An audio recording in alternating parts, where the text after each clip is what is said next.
I thank MITVPU University for inviting me for this first Foundation Day of the university.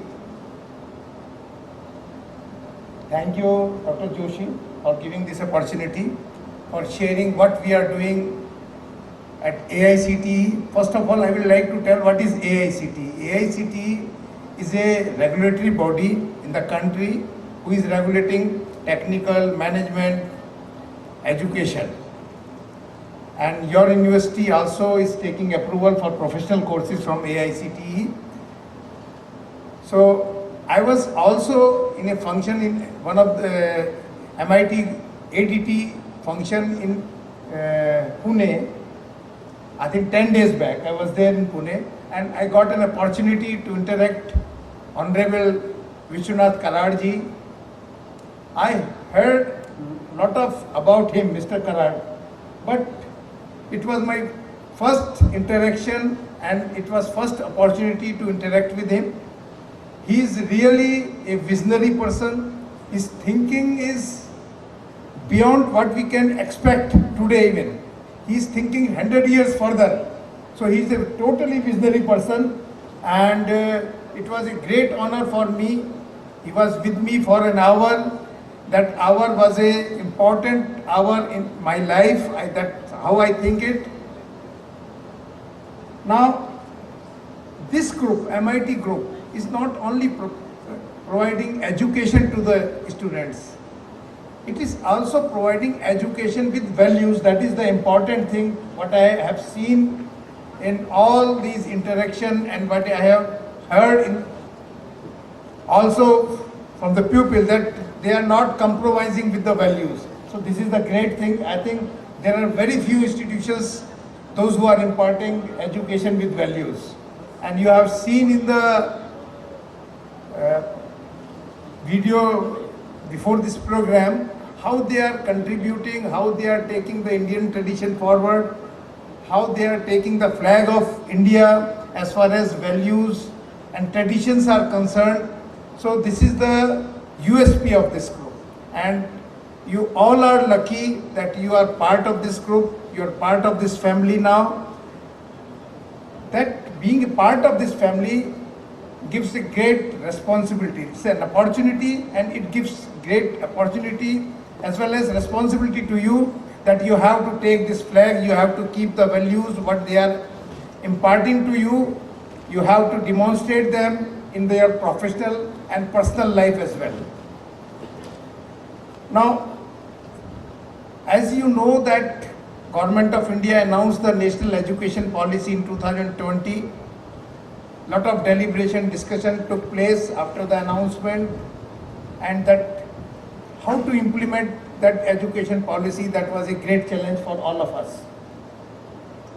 Institutions, even the best institution of the country, they were having certain dilemma how to implement the provisions of the National Education Policy in their institution. So, to take out or to resolve that issue, Government of India constituted a committee to draft SOPs for the implementation of National Education Policy. And the committee was under the chairmanship of UGC chairman. I was one of the members of that committee.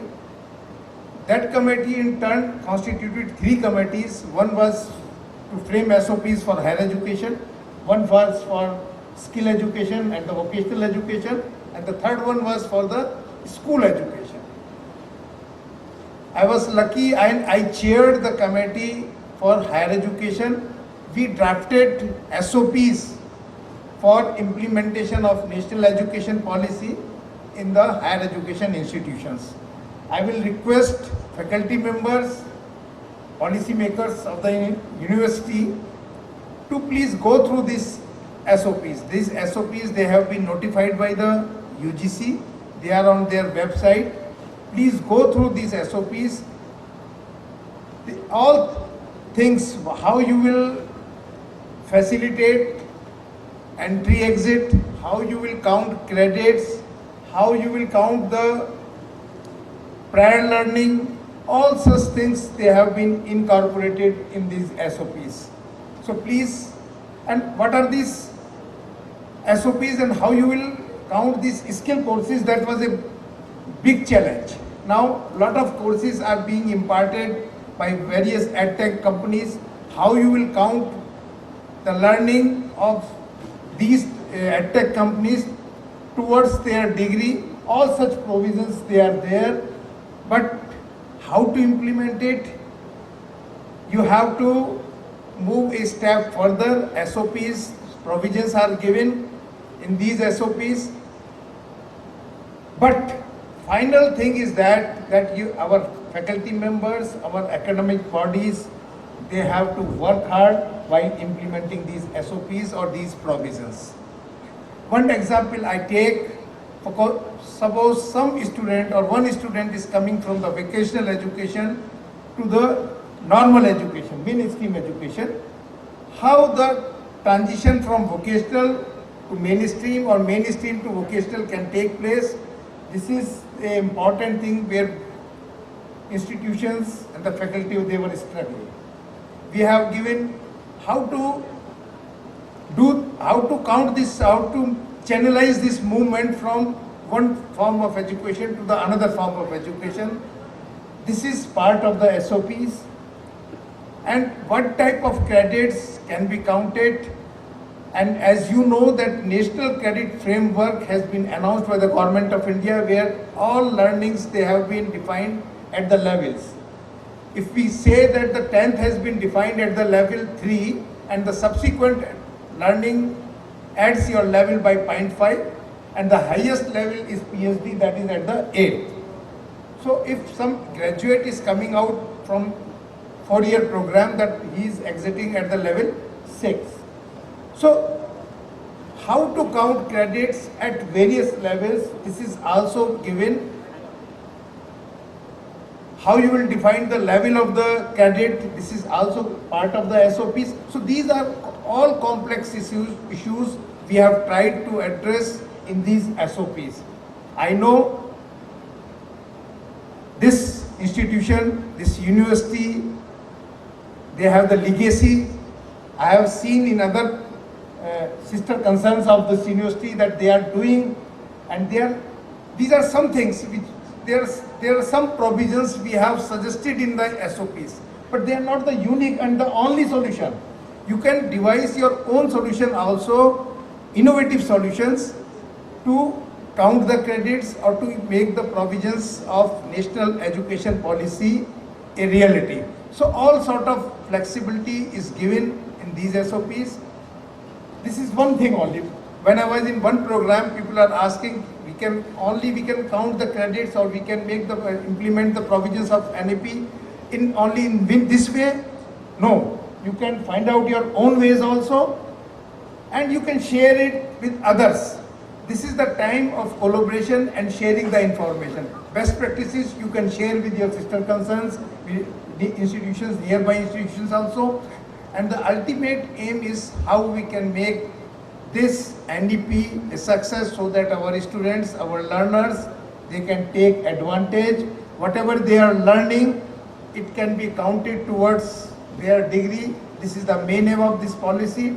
I hope and I trust this university will make best use of these provisions, and in time to come, because it is only 1 year now, it's a very young university, we can expect very, very good result, because this university is in the best hands, best administrators, best academicians. They are the part of the governing council of this university. So I hope I can see the future of this university, and I again thank organizers and the management and the administrators of this university for giving me this opportunity to share my views. And I once again assure whatever help is required from the AICTE, whether schemes, there are schemes for the faculty, schemes for the students, and schemes for the institutions. You please apply. We are there to facilitate, to help you in all the way. Thank you very much. Namaskar. Jai Bharat.